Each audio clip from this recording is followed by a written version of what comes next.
Welcome to Tom and David's Odd Shaped Balls, a weekly look at all things rugby and NFL. So let's dive in. Back with the Six Nations.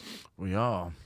Some interesting fixtures this weekend. My highlight of the week so far has been listening to all the pundits and commentators trying to pretend that France aren't going to walk over Wales. Yeah, I mean, you struck out quite well last week by saying don't overthink it, this is what's going to happen, and it did happen. So you've got provenance on being correct on these things. But I suppose, yeah, I mean, everybody's been saying how unconvincing England's been, and they certainly have. But Wales also don't look the full the full outfit, although at times they look incredibly dangerous. The last 20 minutes of the England game, they looked phenomenal. But yeah, I can't imagine anything other than France giving them unless, hey, look, we're talking about France. I don't know how fool me once. Yeah, shame on me. Yeah, exactly. But they have been inconsistent consistently my entire life. So yeah, the idea that they might just turn up having had a big meal. And, this camembert, I don't know, it was very good and I could not run anymore. Yeah, I mean, it is a Friday evening game. So that's the problem, isn't it? They might all be drunk. Yeah, exactly. Like no one's factored in that they've had a big lunch. Yeah, yeah, exactly. There you go. So maybe Wales, maybe it's an open door for. Yeah, I'm used to playing on the Saturdays and this is Vendredi. I don't know. I am not used to playing here. Quotes from the week. I'm not sure what Wales are telling themselves this week, because you look at that. We've all played in teams where you look at the opposition and you're trying to tell yourself, we've got a chance. We can. This could be okay. It's fine. This is what goes through your mind before every date. 100%. 100%. This will be fine. They're bigger than me. So what? So what? I'm giving up 6 inches and 3 stone. Who cares? You know, we can do a job, guys. We can do a job. Technique. It's all about technique. It's not always about how much weight and how angry they are. Just because they're angry and massive doesn't mean you're going to get beaten up again. I do like the fact you keep on using the multiples. This date is with several. Oh yeah, several women. Yeah, yeah, or an entire pack. Yeah, the front row. That's my Hinge profile. It just says the front row, please ? That's the name of my other podcast. The front row, please. Yeah, but I just think if you're Wales this week, you've got to be thinking, what are we at? Because the thing about France is it's not just the old thing of, there's 15 players there or 23 players there who are better than our 23 players, which is probably objectively true. Yes. There's also like, where do we attack them? Where are they weak? What's our... Yeah. I hope you're not thinking that I've got an answer for them. No, no, not at all. David, I've long gone past the idea of thinking you have any answers to any of our rugby questions. I was more thinking just emotionally, or like putting yourself in that dressing room. What are you like? Think about playing for like Hackney on the marsh, and some group of mutants comes over the hill, and you're like, yeah, no, we can.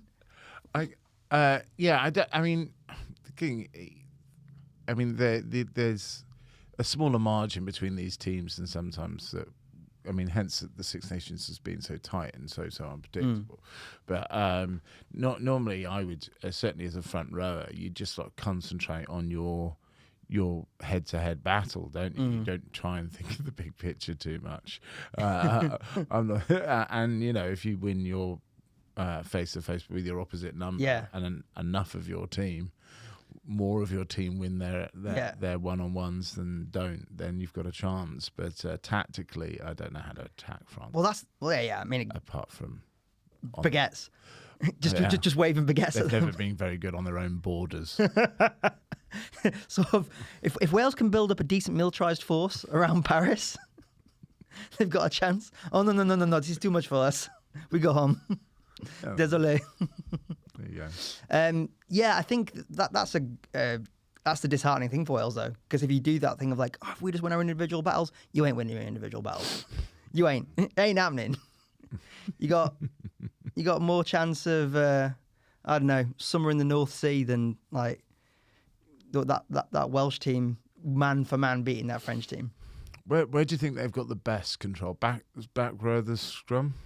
Maybe, although there's a lot of chat this week that they're going to go with Navidi Faletau and Seb Davis, who's actually a second rower, moving into the back row, which that's a massive trend these days, isn't it? Like just getting a big lump, just getting a big second row and playing them at 6, which makes you think, are we going to try and bring some more physicality to France? At which point I was thinking, is that the right thing? Because France are massive. Like, I don't think one guy is going to help you out physical like that giant. I would have thought they'd been better off going quicker, lighter, trying to push them around the field, but who knows with old PVAC. Yeah, it's I mean that was what everybody was saying throughout the Lions tour, wasn't it? Look, you can't be bigger than them, so let's throw the ball around. But then Dan Bigger chose to never pass to anybody. It's just baffling. So, oh yeah, they're really big. So what we'll do is we'll kick it at them so they can run back at us. Yeah, brilliant, good idea, Dan. Yeah, good idea, Dan. Yeah, the kicking thing is going to be interesting for that game because France apparently kicking more than any team in world rugby at the minute. Yeah, I heard that statistic. They're just doing it really well. Yeah, because like in the game against Scotland, Scotland had a huge amount of possession, huge amount of attacks. They're just sort of like playing this sort of bend not break defence. That they no matter how many times Scotland came at them, they just stopped them, and then on the counter in broken play, bang. So they're seemingly not doing anything for 20 minutes, and then 2 tries on the half. Then just lethal when they get the ball. Yeah, that's gonna be the disheartening thing for Wales because you think like we're doing pretty well here, lads. We're not doing too badly, and then oh fucking hell, he scored again.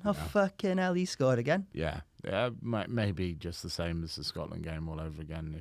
If Wales don't turn up with some very exciting game plan. But yeah, I just think they must have one eye on the piss up afterwards. I reckon Wales just gotta get through this. We'll have 10 pints. Fucking forget about it, boys.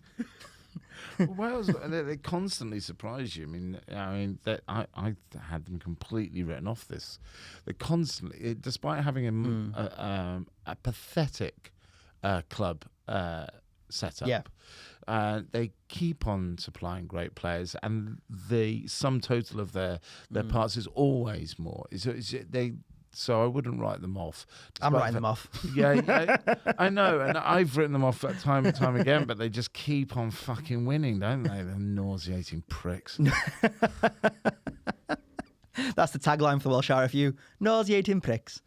If there was one, like in every team, there's always one lad who, when the going gets tough, they're just like, "Oh, my hammy's gone." Oh, who's that lad in the Welsh team? The Ben Roethlisberger of Welsh rugby. I don't know. Dan Bigger is always playing hurt, isn't he? I think about that as well, because on the one hand, you could say, "Oh, he's such a so heroic that he keeps going." On the other, he's really injured, then get off. Exactly. That's what I was thinking. It's like, oh, how bad is that hammy, Dan? No, it's really. I'm brave, lads. I'm really brave. Are you, or are you just the world's best showman, Dan Bigger? Are you actually Billy Elliot in a Welsh rugby shirt?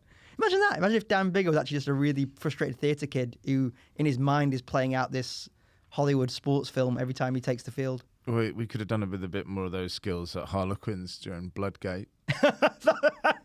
The worst ham acting of all time. When he was meant to be pretending to have a bleeding lip, and he limped. He limped and winked. The old limp and wink. It's a classic vaudeville routine, you guys. The old limp and wink. Huge damn brick lane in the 1800s. Yeah, exactly. Limp and wink also sounds like a vaudeville act. Welcome to the stage, Limp and Wink. The amazing Limp and Wink. Live in Cincinnati. For anyone who's listening who doesn't know what happened that day, it's basically you're not allowed to go off in rugby if you use all your subs up, but you can replace people for blood. And this lad at Harlequins, Tom Williams, was that his name? Tommy Williams. Yeah. Was a winger, and they wanted to get their superstar fly half, Nick Evans, back on the pitch to take some goals. So they put a blood, like a joke shot. It was from a joke. In Clapham Junction. Yeah, party shop. And they put like a joke blood capsule under his lip, and he bit on it, and he was so proud of his biting performance. Yeah. As the physio was dragging him off, like David said, A, he limped, and B, he pretended to have a hurty leg. I forgot which part of his body he was meant to be pretending about. What's wrong with you, Tom? Oh, it's just sort of sore, generally. Bleeding. From where? Yeah.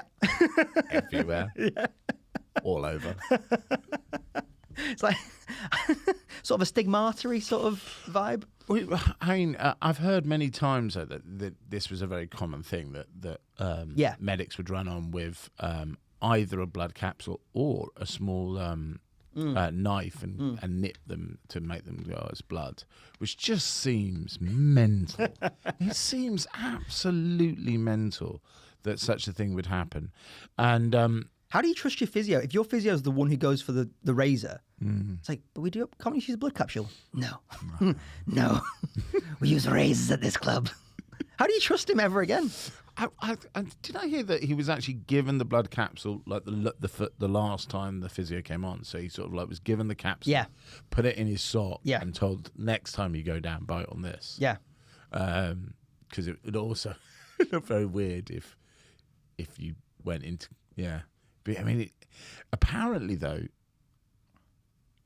even though apparently it was something that was happening throughout European rugby, which you can believe, but apparently it happened the next weekend after the Harlequins things, and everybody knows about it, but there's a sort of like hush about which club it was. But it just feels mental that it happened at all. Seems mental, and the fact that people went, oh yeah, somebody got caught, but doesn't mean we can't do it. Oh, 100%. Well, it's like a lot of things in life, isn't it? When there's a narrative or some political gain from being very judgmental of people, we dive on. Yes. But when there's nothing to be gained, like, sorry, they've already been punished.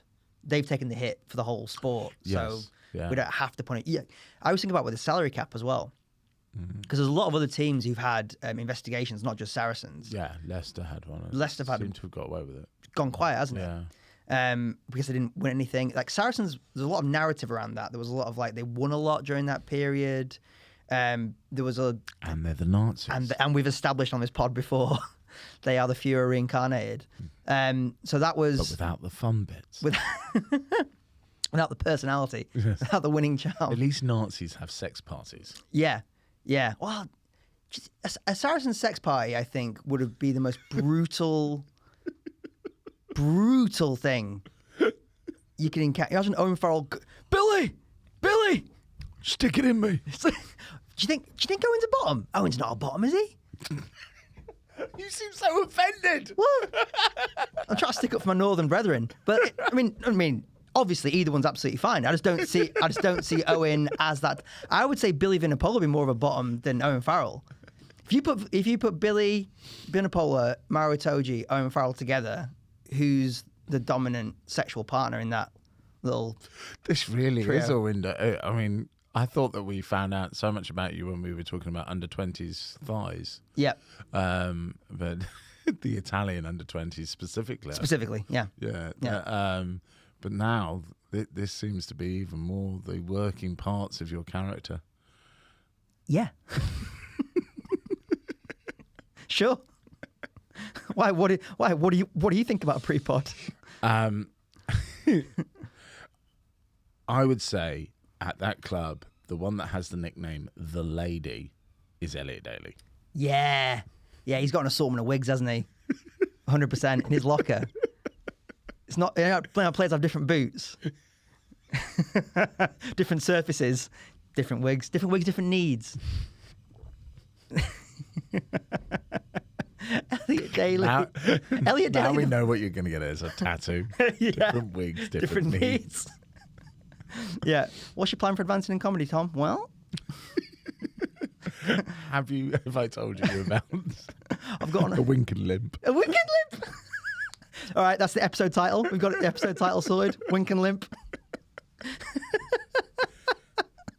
Pre and post service. Wink and limp. You know, it's good to have an angle. Yes, good to have an angle. Good to have an angle. That's what Elliot Daly screams from the bottom of the chain. Okay, all right, we can probably move on from the alleged sexual proclivities of the Saracens dressing room. But speaking of getting aggressively fucked, Wales probably going to lose this weekend against France. Yeah, I think there might be quite a lot of aggressive fucking this weekend. I've got a horrible feeling England are going to get a proper shakedown from Ireland. Yeah, you could see it, couldn't you? Because that England, I mean, so Joe Marchant is on the end of a yo-yo string, it seems like, coming in and out of that team. And I don't, you know, we're both Quins fans, like Joe Marchant, love that he's in the England team. does he seems symbolic of like they don't really have an answer for what they're about at the minute. The fact that Joe Marchant can be gone 1 second, recalled the next, it seems like a bit of a symbol of the fact that team is just not with it. And Jamie George said something really interesting during the week. He'd said that playing for England hadn't been very fun recently, and the way he's chosen to deal with that is by basically just blocking out negative people in camp and annoying people in camp. Wow, where did he say this? It was on the Rugby Union Weekly. It was on the BBC. Really? Yeah, and he didn't labour. And Danny, I think he was chatting to Danny Kerr, and they're really good mates. And I wonder if it tumbled out more than anything. But yeah, it was basically alluding to the fact that there's a bit of a split. There's a bit of like people who take it a bit too serious, a bit nosy, and people who are maybe a bit more. Seems unlikely for this to happen the year that Owen Farrell isn't around. Well, you say that, but I wonder if that makes more sense. Because I wonder if when Owen's there, he keeps such a tight lid on everything, and everything's so buttoned up and so repressed that maybe now players like Jamie George feel more comfortable being like, you know what, lads, I don't really want to do that 7th hour of film study. Or maybe he should. Maybe he should. So I don't know. I there's been lots of reports that Eddie Jones's camps are overly intense, which was some strange Instagram post of him. The third choice hooker, the guy from Newcastle, that scored a couple of tries. Very sort of fatherly but kind of weird things of Eddie Jones putting his arm around him and pretending to blow an idea through one ear and catching it out the other. It looks very creepy. Wowee.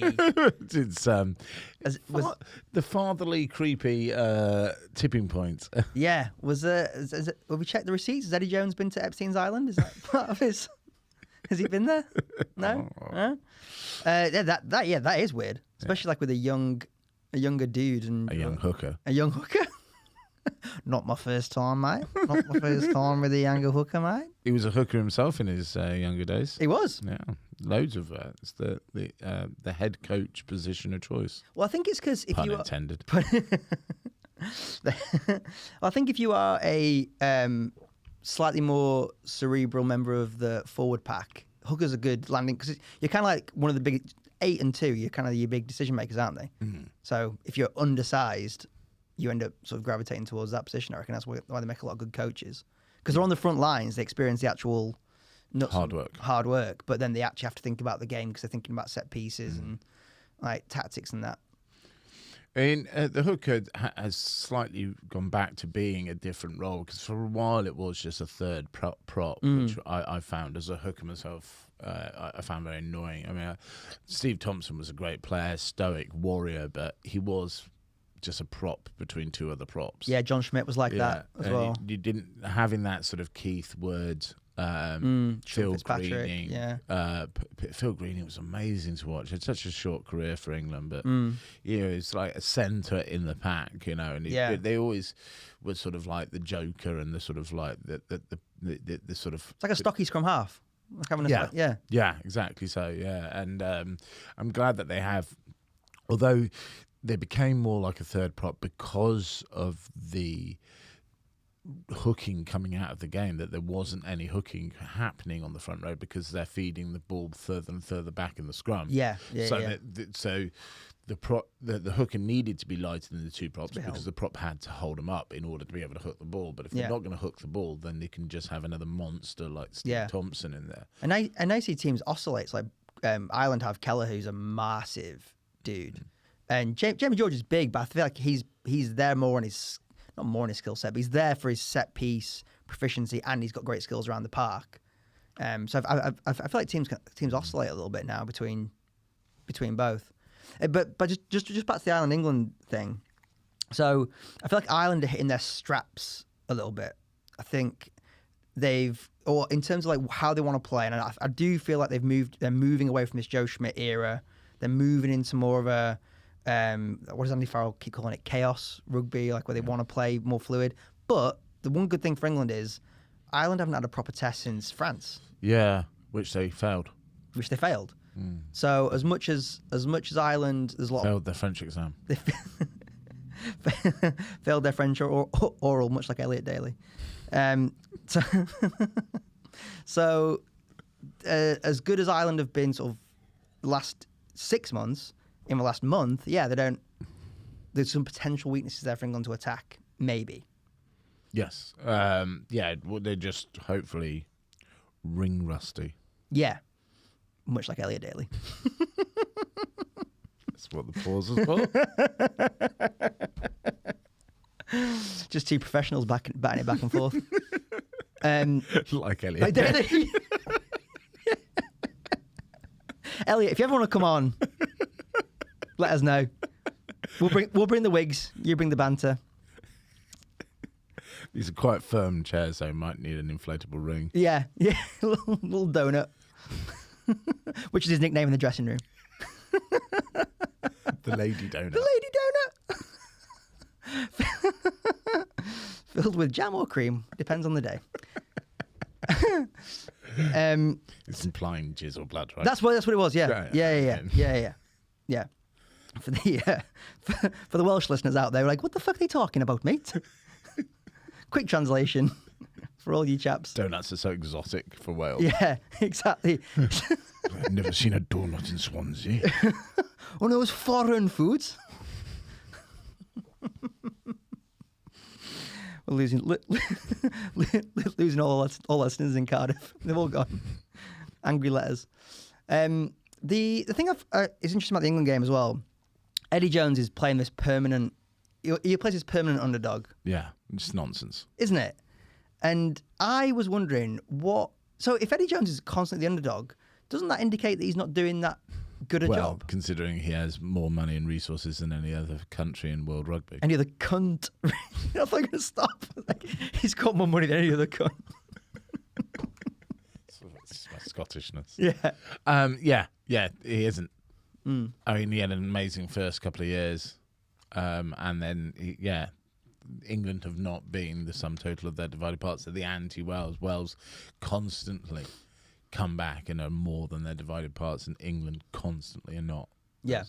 But the young players are the most exciting players that they've got. So hopefully, I really hope he doesn't shit the bed because of a loss and start to go back and try and recreate the 2019 team again. Because the Marcus Smiths and the Freddie Stewarts are the more interesting parts. Although I am excited to see Sam Underhill back in the squad. Yeah, because he's I think the best number 7 in the country when fit. He's sort of the Manny Tuolangi of the pack, isn't he? Yeah, he's a real. Yeah, he's so. I mean, that try against New Zealand that got disallowed. Yeah. That would be like the try of the decade had. Pulled it off. Yeah, and it's strange poetry because there's lots of debate of whether Courtney Lawes was offside. He was, but he was only offside because of a rule that Eddie Jones forced to be changed after Italy fucked him over with Rutgate. If he'd not cried and thrown all his toys out the pram after still winning against Italy, but just being slightly embarrassed. Yeah. Then the offside rule wouldn't have changed, and that try would have been a real try. Yeah. So fuck you, Eddie. Yeah. I take it right in the offside rule. Take it right in the offside rule. Reading off Elliot Daly's grinder profile again. So that's not going to get old. So the underdog thing really bothers me. The other thing I forgot, to be honest, if I'm completely honest, I forgot not how bad, but England didn't have a great Six Nations the year before the World Cup in 2018. No. I think they finished 3rd or 4th. And then did really well the year of the World Cup, and then obviously got to the final of the World Cup. So it annoys me, 2 things. One, it annoys me that Eddie Jones keeps talking about the World Cup as if it's some, be all and end all. I get it. He's personally obsessed with it because he's never won it as a head coach. And he's lost 2 finals. Yeah. So, yeah. And he probably feels like his coaching CV will never be complete without. Yeah. So on a human level, I understand the obsession with it. But I really get annoyed by him hiding behind it. And I get annoyed that the English media in particular lets him hide behind it. I think a lot of people are saying the same thing now, though. England should be winning the Six Nations more than like twice a decade. When Wales, with its poor, I keep on coming back to us because they are an example, and they've done phenomenally. Yeah, of just being amazing when they had, and somebody asked me last year why I got so upset about. I get upset when Scotland lose, but why I was so upset about them letting Wales sort of like fall through their fingers. So well, you have to take advantage of the years when England shit, because Scotland have 2 teams to pick from. They're never going to be competitive with England, who have millions and millions of pounds and 14 professional teams to pick from. So you have to take advantage of those years. And that game against Wales, the second game of the Six Nations last year, they could have won that game so easy. They were so in the driving seat. And will we look back as that? Because if they'd won that game, they would have been in the throes to win it in that last weekend against France. And you have to take those opportunities.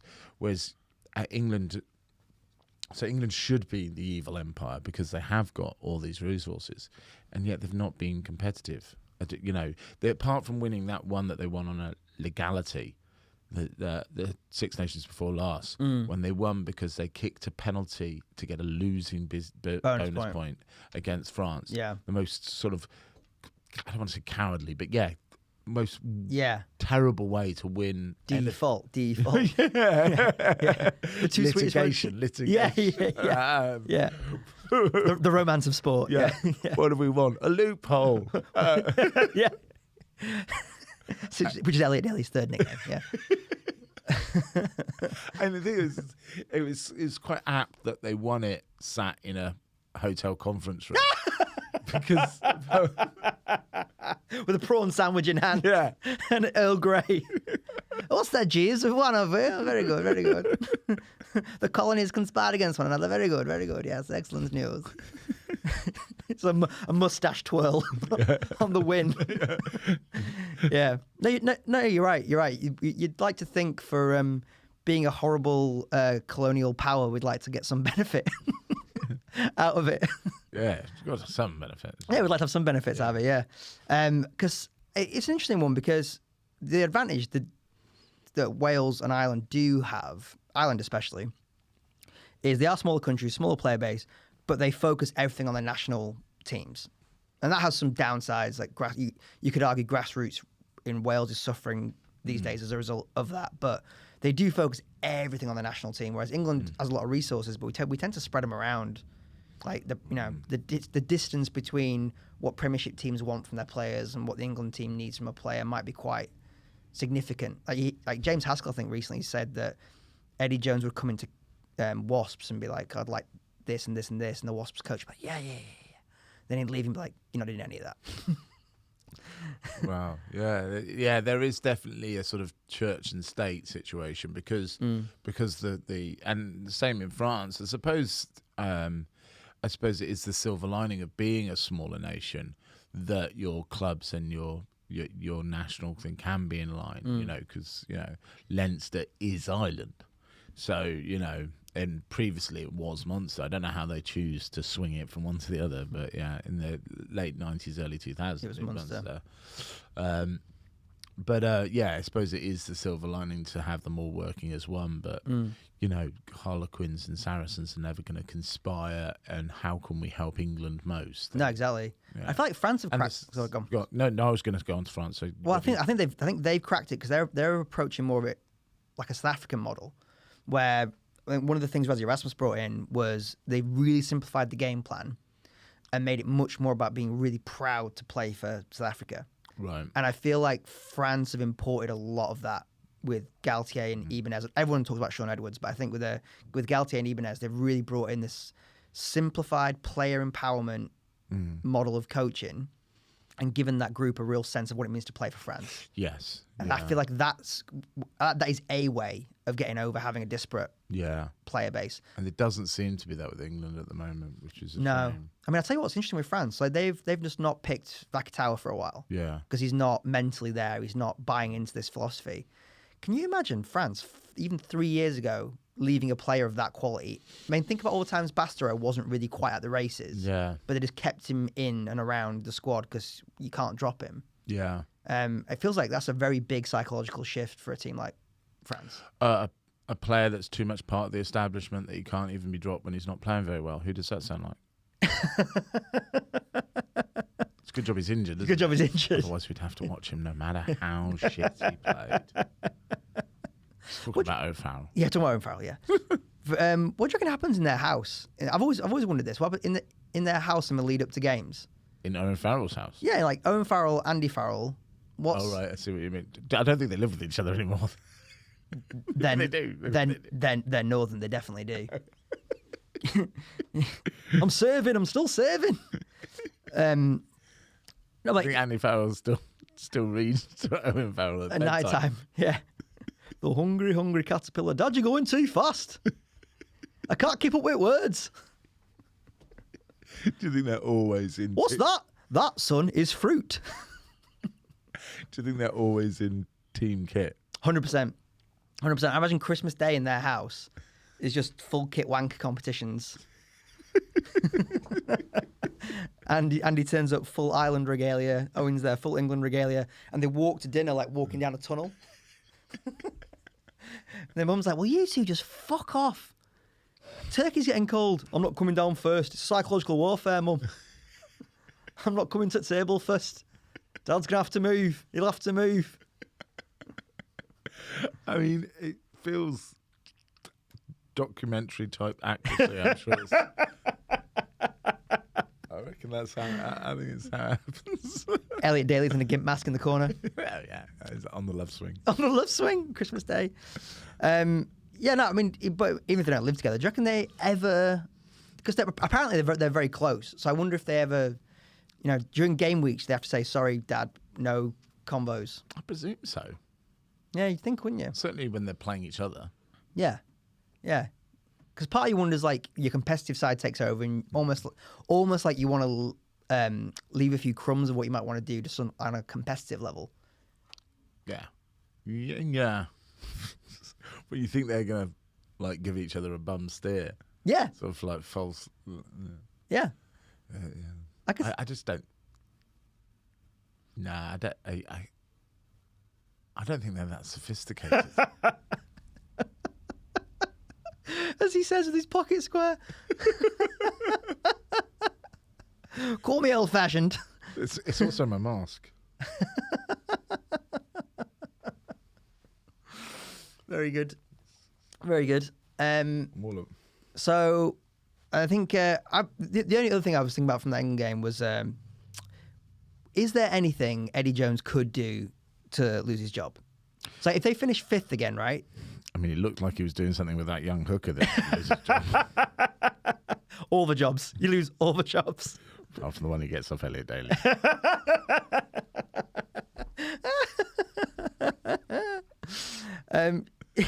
Yeah, apart from allegedly molesting a 23-year-old hooker in Newcastle, is there anything Eddie could do to lose his job? If they lose the next two games, I think he's in severe. I don't think he would lose his job before the World Cup because it's just been set that that's the yeah. But I mean, I think he'd be in I think real trouble if he loses the last two games of the season. But then you think, because I agree with you, they signed this big contract to the World Cup. It seems pretty clad, cast in stone. But then what do? You just limp through to the World Cup for 18 months? I mean, does player buy-in go away? Do you have to get rid of all your senior players so that there's a young crop of fresh-faced kids who are like, oh, we'll do anything you say, Eddie? Wouldn't be the end of the world. No, I just mean he's been so slow to move on from pretty much Lancaster's side. He should have brought through a lot more young talent straight after the 2019 World Cup, and he just hung on to the same squad and the same ethics. So it wouldn't be the end of the world if he had to be dramatic in picking a much younger. If we take they lose the next two games and lose them not looking convincing as well, then starting to build a whole new squad would probably be the only silver lining of that. It could be, couldn't it? Because I think something that annoys me about World Cup cycles, I think a lot of coaches pretend they have some grand. I mean, don't get me wrong, they all have a plan, but they pretend there's some sort of if A happens, then B will happen, then C will happen, some sort of grand plan. And you can look at any World Cup and find 2 or 3, maybe even 4 sides who ripped up the form book in the World Cup. Think about England in the 2007 World Cup; they were absolute dog shit. and just had a player group who just came together and was like, we're going to get to a final. South Africa, in a couple of World Cups, have lost in pool stages. I mean, 2019 World Cup, they got smashed by the All Blacks in the pool stage. And then rode that out to get to a final. Didn't look good against Wales. Were terrible against Wales in the semi. Yeah. And then won a one-off game. The only coach I've ever heard be honest about it was Steve Hansen. Right. It was like, you can't plan for them. It's like anyone who tells you you can build to a World Cup cycle is... Yeah, well, he also said, the thing about he said everybody thinks about, doesn't matter if we lose these games as long as we're building to the World Cup. He said, but that's never a problem for New Zealand because you're expected to win every game. So you're not allowed to build to a World Cup. And he said, but it doesn't hurt them. Yeah. They've never turned up to a World Cup uncompetitive, have they? Yeah. And arguably the ones where they over-focused on it. Yeah. They've done... The ones that they did the worst. Yeah. Like the 2000, was it 2000 and... The one that they lost to France, 7. Yeah. Yeah. That was one where it really felt like they were game planning for it. Yeah, because they'd had a couple that they hadn't won, because they hadn't won since the first World Cup, and it started to become a... obsession. Yeah. I think you're... As it has been with England. There we go. Yeah. Maybe we've... Yeah, just win the game this Saturday. Yeah. That's... And build like a culture. People, it's very interesting to hear a senior player like Jamie George, even just with whispers of it's not been that fun. Right. And I don't mean fun as in just like having a laugh, but enjoyable, looking forward to it. You know, even if it's a hyper competitive environment, you feel like... Because I heard I'd heard the same interview. I thought it just meant that through his own not being picked, he wasn't enjoying himself because he got because of what happened at Saracens and a year in the Championship. Because apparently he flourished and really enjoyed the Championship. He was one of you can imagine that, can't you? Though, yeah, just being sort of like the man of all seasons at the bar at Rotherham or wherever they were playing. Yeah, sort of like, but then having a unexciting Lions tour, which must have been so depressing. That Lions tour, being stuck in hotel rooms because of COVID and not being a tour, not having crowds, and then not getting picked must have been fucking spiritually breaking. For like 3 weeks as well. He just did that for like 3 weeks. Yeah, but didn't play because it wasn't even in midweek games. Yeah, and stuff, and he wasn't even picked in the 22. So he's just sat in the stands, not being able to see friends, not being able to sightsee, not to be able to go out to restaurants and pubs, and and then not getting picked. Must have been fucking. And so no wonder he sort of came back, and then he's not getting picked for England either. So I felt it was more of a personal. I heard interesting. That I thought it was his own personal bad year that he was talking about, rather than that England as a base was tottering. But it's interesting that you interpreted it that way. Yeah, I've gone for the more salacious. All right, fair enough. More salacious take. I've gone for the headline grabbing. I've gone for the Daily Mail interpretation. I will always go for personal torture. Much like Elliot Daly. Yeah. I've gone for the Daily Mail. George slams Jones in England camp horror show. When I was a journalist, that was the you could basically do like Mad Libs out of headlines. Mad Libs. Like it's a stupid game. I think most play it in America, I guess. Where like it's kind of like Wordle, where you get a combination. It's like you try and make words out of combination things. I mean, you could basically every sports writer had like slammed, horror show, uproar, gate, didn't cover himself in glory, did cover himself in glory. All those headlines about Elliot Daly, and it was like we used to have it was like a running gag in the newsroom about just like running gag. Really branching out in his sexual prowess.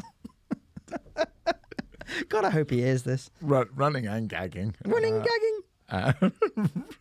That's the vaudeville follow-up act to Wink and Limp. Running gagging. Running gagging. Yeah. If you from the people who brought you Wink and Limp, it's running gag. Reggie Running Gag. Live in Cleveland, Ohio. Right, before we get to the NFL, there's one very quick thing I want to say about Scotland, which is Stuart Hogg, in fact, shit? Yeah. As a proud Scot, I can't admit that I've always thought he might be. He's a brilliant player. He's a great player, but yeah, does he? He's a good. Yeah. I'll give you some stats, right? So he made 145 meters technically against France, but he only made 50. Well, he only made 15 after contact. Yeah. So that means he's basically making a lot of yards. It's a lot of running back from a kick. Yeah. Yeah. Yeah. And then he dropped, I think, 3 high balls, which in the Lions was a huge Achilles heel. Whatever you want to say about that Chris Harris pass, like he did drop it and call for it and didn't put himself in the right position to. As I said on the other pod, a lot has been made about the pass being wrong, but Stuart could have just run a little faster. Yeah, a little faster. That's always an option. Yeah, just go a bit quicker, Stewie. I think he's technically a great player. He's a very passionate player. He's a great asset to the Scotland side. But yeah, I think there's a sharpness that you get from any number of the Welsh back three. Yeah. That Stuart doesn't quite have that fast twitch, which it pains me to admit, but I think you've got a point. I think like the technical proficiency, like someone like a Liam Williams, for how good he is going forward, is rock solid as well. Like Freddie Stewart is rock solid. And I think in international rugby especially, the margins are so small, kicking's such a big part of your attack in a lot of ways, in terms of dominating field position. For an opposition to know like Dwayne van der Merwe's not great fielding kicks, and Stuart Hogg's not great fielding. It's pronounced do one. Do one. Do one. That sounds like an angry guy in Glasgow telling a Dutch guy to leave. Do one, Van der Merwe. You've got it down. That's correct. You're cut off. Yeah, there's nothing else to say about Scotland, Italy. That's the other thing I've loved this week is a lot of commentators being like, "Oh, this could be the banana skin for Scotland." I mean, it is a banana skin. Is it though? It is a banana skin. Do you think there's a legit worry? I mean, they might make it hard work and it might be close and they might only win by 6 or only win by 10. But do you really think Italy have got a chance of beating Scotland? Nothing would surprise me with Scotland. They've broken my heart too many times. I'm scared. Do you put your kilt on and just like in the dark hold yourself? Just clutch your bagpipe. Just blowing into it every now and then. Yeah. Like Elliot Daly. Elliot Daly has never blown into my bagpipe. I've remained a Trojan. That's the T-shirt for this week. Elliot Daly's never blown into my bagpipe. My lud. Yep. Your Honour. Right, shall we quick NFL chat, shall we? Yes. So, fucking big news this week. A lot, like, considering there hasn't been much going on, this week's been, everything's been popping off. Russell Wilson has in fact signed with the Denver Broncos. Is that breaking news to you? What? I've not heard this. No, buddy, this is last night. Russell Wilson, gone. I was busy last night. David's bragging about having sex.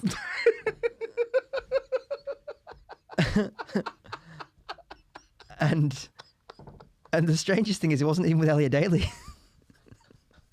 which is wild. Elliot Daly's at England camp unavailable and David still managed to have sex.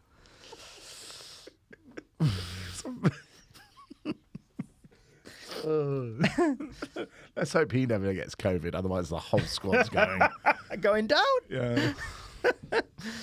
Oh, God. Okay, right. So Russell Wilson's just signed for the Denver Broncos. That is amazing, because I was thinking there's going to be all this talk about so many quarterbacks going to move and then none of them will. Yeah, no, he's gone. It's like 612 draft picks and Drew Lock and one of the players whose name escapes me. Wow. In exchange. And Russell, I looked up, he's not that old. So he's got, they reckon, if you go on this new Tom Brady model. By the way, Johnny Sexton can just thank his lucky stars Tom Brady exists. It's the only reason I think Johnny Sexton's got his contract extended into the World Cup. But it's on this new Tom Brady timeline, if he played till he was 39, 40, they could have like 7 or 8 years out of him. You could have a whole second career in Denver. Yeah. Yeah, and that's where you get your second career, isn't it? Work for Things to do in Denver when your career's dead. Pacey Manning. Yeah. Yeah, and they do seem to have everything in place to ready to win now. Mm-hmm. But now enter the Seahawks into the quarterback market. So the Giants apparently are going to sign Trubisky, which seems mental. Oh my God, that's such a New York Giants decision, isn't it? Yeah. That's such like we see something in this young man that no one else has seen. Like, are you sure? He's a good-looking fella, I suppose. Yeah. Get him together with Elliot. Yeah. The Trubisky Elliott Daily double act. It's our third vaudeville pairing of the week. Which one's Limp and which one's Wink? I think both of them are twink. Twink and Sync. Twink and sync. Yeah. So Trubisky at the Giants. I mean, the other thing about the Russell Wilson thing is if Drew Lock's not starting in Seattle, is he? Drew Lock's not going to be. I can't think he would be, but yeah. I mean, obviously he's got a year and a half under his belt with the Broncos, but he doesn't feel like anyone's like fix. But I mean, everyone's saying that there's no real starters in this draft, and now you've got the Seahawks, the Colts, the Bucks, technically the Giants, but they're lying to themselves that they've got the situation sorted. Steelers that have got a team like the rest of the roster is ready. Yeah, the Colts roster is brilliant. The Bucks roster is amazing. All they need is a quarterback. Yeah. If anybody does want to move, a Rodgers, for instance. So he's apparently signed a $200 million deal to stay. Really? Last night. Yeah. Wow. Big mate, you've missed a lot. What happened? Yeah. This is a commitment to the pod. Just is that why you never have sex? 100%. That's the only reason. That's it. That and the Italian under 20s won't call me back. They're the two. My Italian needs to improve. So Rodgers apparently, he's definitely signed to stay in Green Bay. The reported figure is $200 million for a 38-year-old quarterback, which means even if he plays till he's 40, it's $100 million a year. Wow. And you're asking him to maybe go beyond that. So he tweeted and said, it's not a $200 million contract. Now, this is from the guy who said, I am vaccinated. So you don't know what role the truth plays in Aaron Rodgers' stories.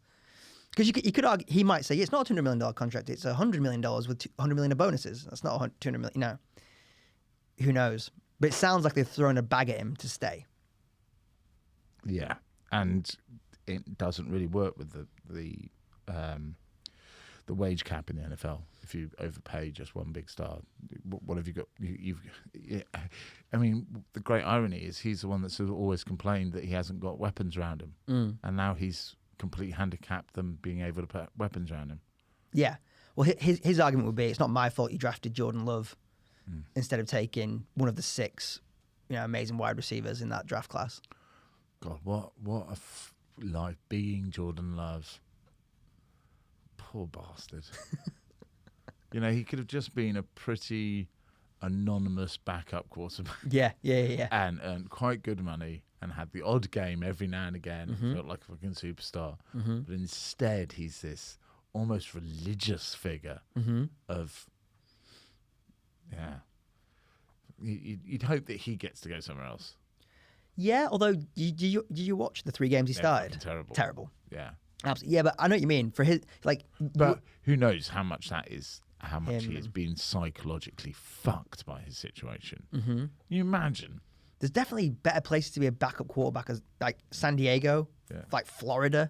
New York. Yeah, if I'm going to be a backup somewhere, give me a fun city or like some warm weather. Oh, right, I see what you mean. Yeah. Do you know what I mean? If your whole job is just like studying the playbook and being there in case. And watching American football. Yeah. Let me do it in a fun city or a warm city. Yeah. Not in a fucking Arctic tundra. The other big news this week. They know how to have fun in Wisconsin, don't they? Mostly cheese-based. It's a lot of dairy-based fun. It's an interesting part of the world, Wisconsin. One of my friends lives there. I went up to visit him a few times. And they're very nice. But at the same time, you're very aware of like everyone does own a gun, and hunting's a big thing. Yeah. And it's very, very manly. So you feel you're very like, oh, this barroom fight is one bad move away. Or, an argument might be one move away from you have got a shotgun in your back of your truck, and you are proficient at killing other living things. And you think this is a good thing for Aaron's contract or against? I think that's how we got it done. All right, okay, that's how they got the contract done. Yeah, 100%. Fucking made a meal of it, didn't they? Yeah. So he's staying. Russ is a Bronco. Wow. Well, it's going to be interesting. Somebody's going to overreach for one of these quarterbacks in the draft. Yep. Yep. They seem to be ranked around like 25, but I bet you one or two of them will go up round 10. 100%. Because they're desperate. We got how many did we just list? The Bucks have no quarterback whatsoever, do they? Who was the backup last year? Oh, it was he brought his man down from Patriots, didn't he? Brian Hoyer. Oh, right. I mean, he's the worst quarterback ever seen in the NFL. Yeah. Ever. Mm-hmm. And so he's not going to be their starter, is it? No. So you got the Bucks, the Colts, Steelers. Someone is going to overpay for somebody. Yeah. Who else is going to move? Do you think anyone else going to move? Well, there's some chat. Cleveland might move on for Baker Mayfield. There's some chat about that. Right. But they'd have to eat some of his contracts to get rid of him. But what if they got rid of him? Who would they replace him with? That's the whole problem. Yeah, it's kind of this carousel. It's kind of this ABC thing of like, if this person moves there and that person moves there, we could maybe try and get. But I don't think the pieces have fallen into place for them. But they're in a tricky situation because Cleveland, I do feel sorry for them because they've gone from being 0 wins, 1 win, 2 wins to actually a playoff team. They just happen to exist in a division that has Baltimore, Pittsburgh Steelers, and now a Super Bowl Cincinnati. Yeah. I mean, that must be so demoralizing for everyone in that building. It's like, we did our job. We went from a 0-win team to a 10-win team. Yeah, and yet we're still bottom. Yeah. Like Elliot Daly.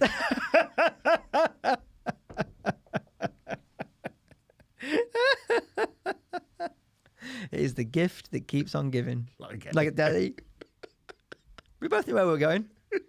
There's two other things come out of the NFL this week. So one, you heard about Calvin Ridley's gambling thing? Nope. So Calvin Ridley, superstar wide receiver for Atlanta Falcons, has been banned for at least a year.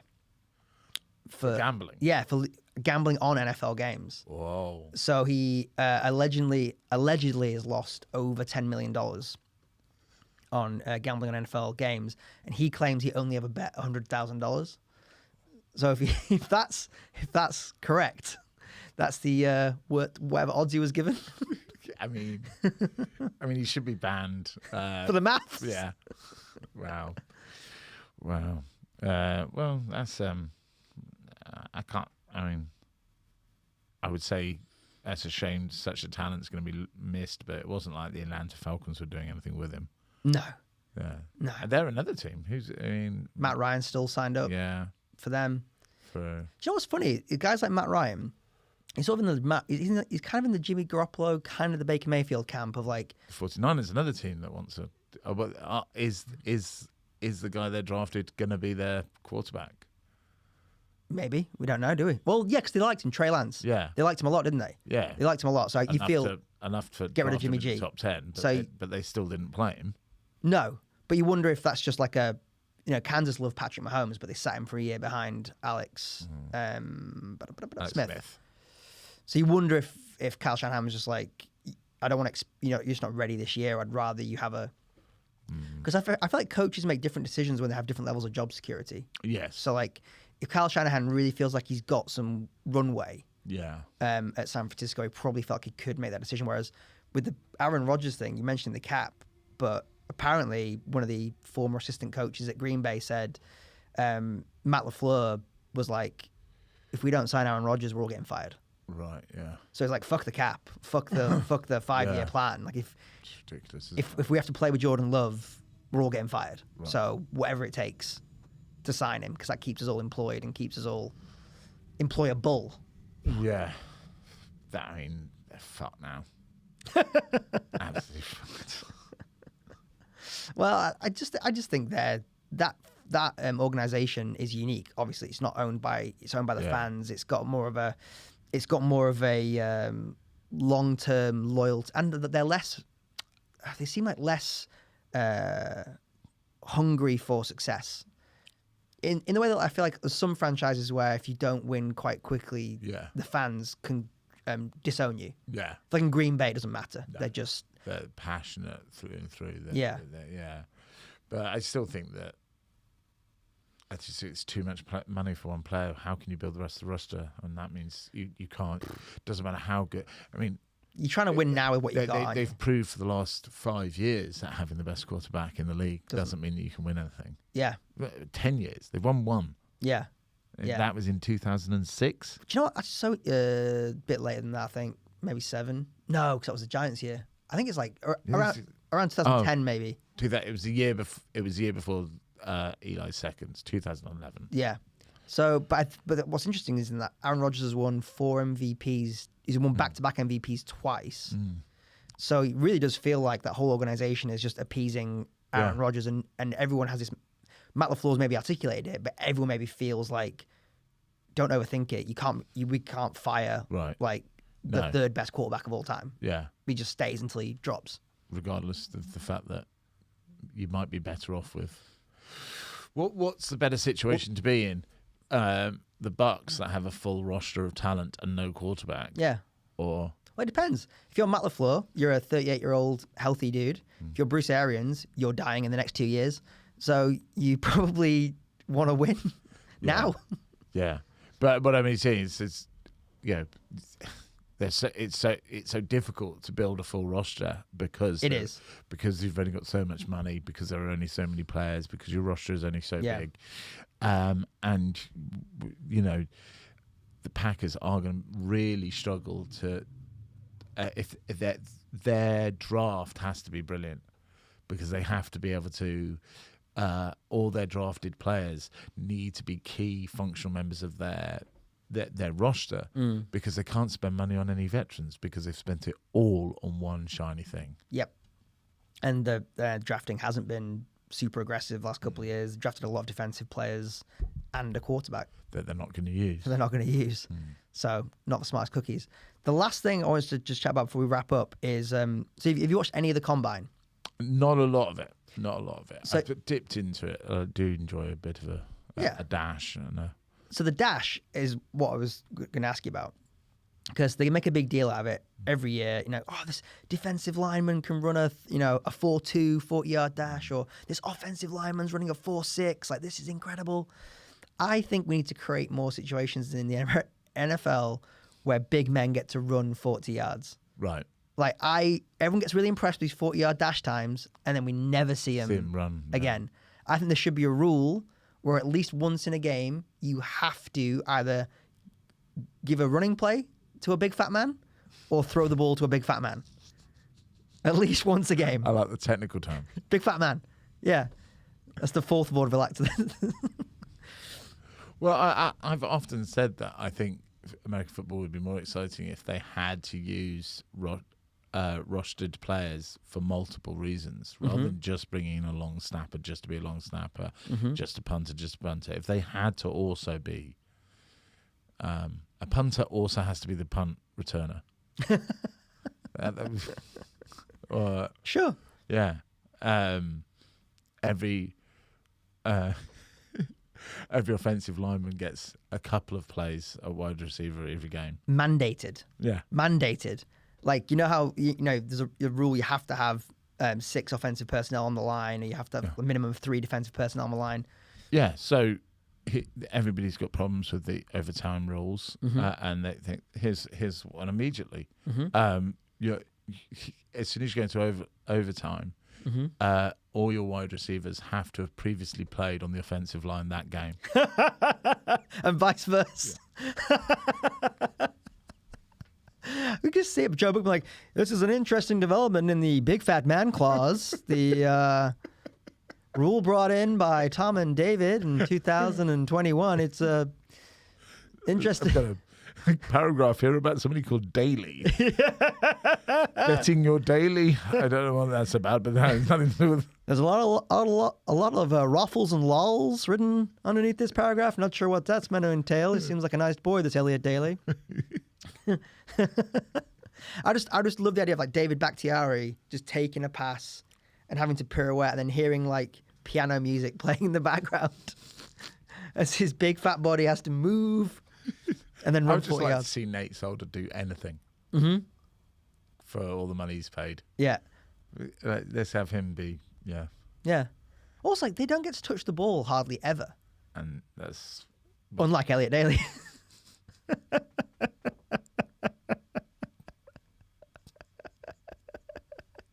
Oh, is that probably a good place to wrap up? yeah. Sure. All right. This has been another episode of Odd Shaped Balls. Thanks very much. Cheers.